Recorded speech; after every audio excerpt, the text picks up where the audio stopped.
My name is Pete Peterson. What I will share today is only a piece of the weight loss puzzle. However, I hope it's enough to give somebody hope and a place to start. 10 years ago, I was sick frequently.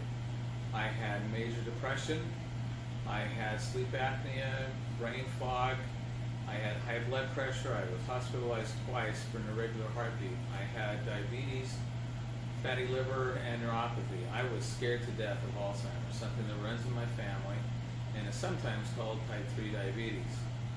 Today I'm a recovering crap addict, that's CRAP, and a recovering binge eater. According to the Diagnostics and Statistical Manual, or DSM, food addictions don't exist, but anybody who has one knows they do.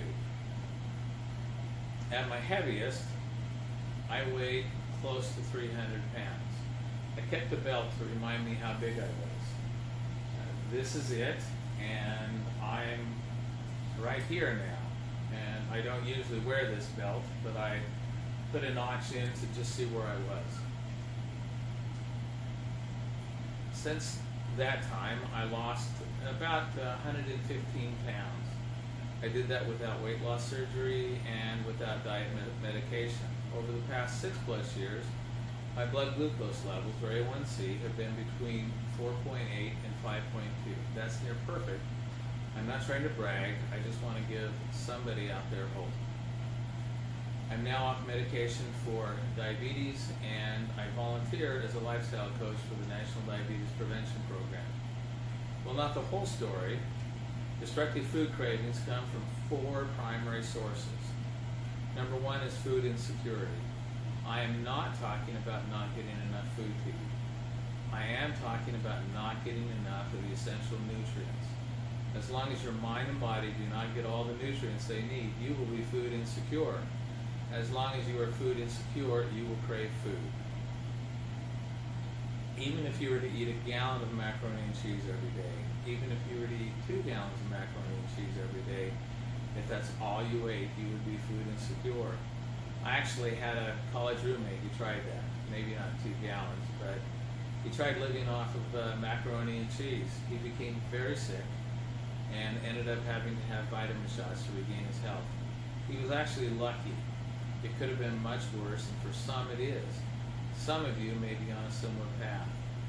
According to the World Health Organization, and perhaps for the first time in history, there are now more people in the world who are malnourished and obese than malnourished and underweight. Let me repeat that. There are now more people in the world who are malnourished and obese than malnourished and underweight.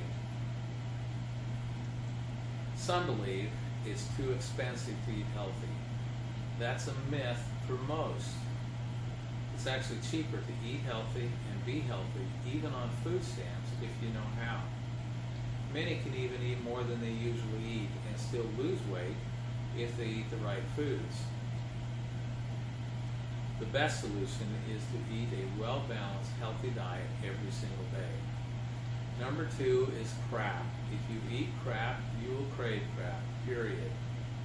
Also, if you eat crap, you're going to feel like crap, if not today, eventually, if you live long enough. There is simply no getting around the law of the harvest, and no pill is ever going to completely change that. Most of you have a pretty good idea what crap is. The best solution is to avoid crap. I know, that may sound kind of harsh, but remember, I'm a recovering crap addict. Think about it this way. How much alcohol can a recovering alcoholic safely consume? None. Number 3 is emotional distress. First, a story. About a year ago, my then 3-year-old granddaughter and 2 of my grandsons were on a trip with me. We were returning one of my grandsons to his mother. My granddaughter was wearing a sequin dress. She decided it would be a good idea to remove the sequin and stick it up her nose. Okay, how many of you have stuck something up your nose and gotten it stuck there and had to have it removed? Well, I did as a kid. And it was on the weekend, and it was a hassle for my parents to find somebody to get it out. Well, I tried to remove the sequin from my granddaughter's nose, but I couldn't even see it. When we got back to town, we went to the doctor. The receptionist, of course, asked us why we were there. I said, somebody stuck a sequin up their nose. The receptionist smiled and asked, "Now, who did that?" Well, my granddaughter patted herself on the chest and said, "Me." Both the receptionists and I laughed. When we went in to see the doctor was able to locate the sequin, but she was unable to remove it. She referred us to an ENT. She then offered my granddaughter a sucker. Sometimes when children are in distress, we give them comfort food, and usually it's crap. As we grow older, sometimes when we're in distress, we seek comfort in food, and usually it's crap. Even if it's not, it's way too much, and it only makes the situation worse. The best solution is to learn to manage stress in healthy ways and seek appropriate help for trauma. Number 4 is habitual responses to cues and triggers. They are everywhere. Businesses and organizations have become quite expert at using smells, images, and social pressure to separate us from our money. Many of these cues and triggers can almost compel us to eat. Though difficult, change is possible. The human is the only animal that can planfully and purposefully reprogram how we respond to cues and triggers. It's not easy, but it is possible. I've done it. I've helped other people do it. The best solution is to avoid difficult cues and triggers. However, that's impossible most of the time. The National Diabetes Prevention Program can help.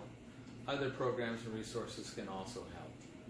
One last tip for any of you who may be binge eaters. As with any addiction, it can be very difficult to make healthy choices when tired or stressed. How many of you have heard an old commercial that says, "Bet you can't eat just one"? Well, when I'm tired or stressed, I can't eat just one of anything. Because of that, I rarely eat after 5 p.m. This strategy has helped me immensely for years. Something similar may help some of you. Remember, you do not have to be a slave to cravings. There is hope and there is help. You can choose to love yourself more completely. You can choose to live life more fully. You can choose your own personal optimal health. Thank you.